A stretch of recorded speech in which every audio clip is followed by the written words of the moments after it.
Hello, good day. We are going to talk about how to use truth tables to analyze arguments. We've had similar examples in our previous classes before, pero this time I am going to give you slightly more complicated examples. But we will start with a simple one. The first question is, if you are a hound dog, then you howl at the moon. You don't howl at the moon. Therefore, you aren't a hound dog. So the question is this a valid argument? And we will use the truth table to analyze the validity of this argument. But in order to do that, let us first symbolize our statement. So if you read the argument, the syllogism carefully, that this is actually made up of just two simple statements. First is you are a hound dog, and second is you howl at the moon. And as you can see, there are three sentences. The first two sentences are the premises, and the last one, with a therefore, is a conclusion. Now, symbolizing this argument, we have the following. The first statement is a conditional, so it has the arrow symbol. P being the antecedent and Q being the consequent. The second premise is a negation. It is a negation of Q. You don't howl at the moon is a negation of you howl at the moon. And the conclusion is a negation of P. Therefore, you aren't a hound dog. Now that we have the whole argument in symbols, we can use the truth table. Since there are only two simple statements, we expect four possible combinations of true false values for P and Q. How did we figure that out? Well, if you remember the combination formula 2 to the n, where n is the number of possibilities, right? So 2 to the 2 is 4. So there are four possible combinations for true false values. True false. So ito yun, no? True true, true false, false true, and false false. Now, how did we get these true false values? Well, we just remember the rules for conditional, for negation. So for conditional, as you can see, the only false value in this column is when the antecedent is true and the consequent is false.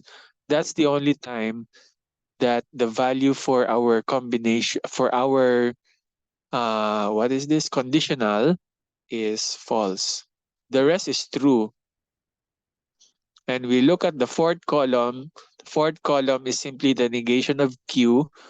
So this is Q right here. So if the first item is true, we write false. False, true.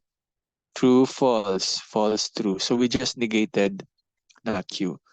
And our conclusion, this is actually our conclusion right here. And these are our premises, P1 and P2, right? Our conclusion is just the negation of P. So again, no, this is P. So we just write down the opposite value. For if it is true, write down false. If it is true, write down false. False, true, true. Now, based on this table, we can then check the validity of this argument. So how do we do that? So we check the table for when the premises are true, the conclusion is also true. And that's the first test. And we see that below, the last row, right? The last row is, oops, sorry about that. Do we undo this? The last row, it has true, true, and true. True ang premise 1, premise true is also true, and the conclusion is true. But you have to be careful. You have to also check if for when the premises are true, the conclusion is false. And if you see that in the table, then the argument is invalid. But we don't see that in the table here. So therefore, we can say that this argument is valid. So we say that this argument is valid. Kasi true, true, true at walang true, true, false. No? You don't see any situation wherein the premises are true and true, but and the conclusion is false. So let's look at example number 2. If I enter the poodle then I will carry my electric poodle prod or my can of maize. I am carrying my electric poodle prod but not my can of maize. Therefore, I will enter the poodle den. This kind of looks like it has more than two simple statements. And indeed, that is the case. So if you read carefully, there are actually 3 separate simple statements. And we will label them as P, Q, and R. P is I enter the poodle den. Q is I carry my electric poodle prod. And R is I carry my can of maize. Now, we will symbolize. Let us symbolize the whole argument. So that's the symbolism for the whole argument. So the first premise is actually the first sentence. And the first sentence is a conditional. If I enter the poodle then I will carry my electric poodle or, so that's why we use the or symbol, this letter V right here, or my kind of base. The second statement is I am carrying my electric poodle prod but not my kind of mace. So the presence of but not, that means it's an and negation. Therefore, I will enter the poodle then. So that's our conclusion. Our conclusion is simply our statement P. So now that we have this whole argument in symbols, we can use a truth table. And as you can see here, there are 8 possible combinations for the truth values of P, Q, and R, looking at the first 3 columns. This is the first one you can fill up with true, false values. There are 8 possible combinations because there are 3 possibilities. 2 to the 3, like it's 8, right? So, and how do we figure out how to arrange the values? Why do we put true, all true first and all false in the last row? Well, we got this arrangement by creating this table, right? I mean, this tree. You remember this from statistics, right? You write true, false, and then you write true, false for each value, and then you write true, false for every other value. And then you can list down in order of arrangement how you fill up the truth table. So not R here is simply the negation of R. So true becomes false. Q or R is looking at the second and the third column. And since this is an or, the only time that this compound statement becomes negative is if both are negative. Both simple statements are negative. So if Q is negative and R is negative, then the whole compound statement is negative. And it occurs only twice, here and here. And indeed, it corresponds with 2 false values for the 2 simple statements. So the first premise is if P then Q or R. So remember that for a conditional, the if statement must be true and the then statement must be false. So if we look at the first column and the 5th column, we see that the only time that this compound statement is false is in the fourth row, because if you can see the fourth row, the if statement is true and the then statement is false. Yun lang, that's the only instance where this whole compound statement conditional is false. The other premise is Q and not R. And remember, for conjunctions or using the word and, the only time the statement is true is if both simple statements are true. Q must be true and not R must be true. And here you are comparing the second column with the fourth column, and you can see that the only times where the second and the fourth column are true are at the second row and the sixth row. So you have only two truths and the rest are false for the second premise. For the conclusion is simply P. And as you can see, you just copy the truth values in the first row, first column, I mean. Okay, now after completing the truth table, let's test for validity. Now, to test for validity, we look at the two premises and the conclusion. We look at the situations where both premises are true and a conclusion is false. If we see that, that means our argument is invalid. And indeed, we see that in the sixth row. As you can see in the sixth row,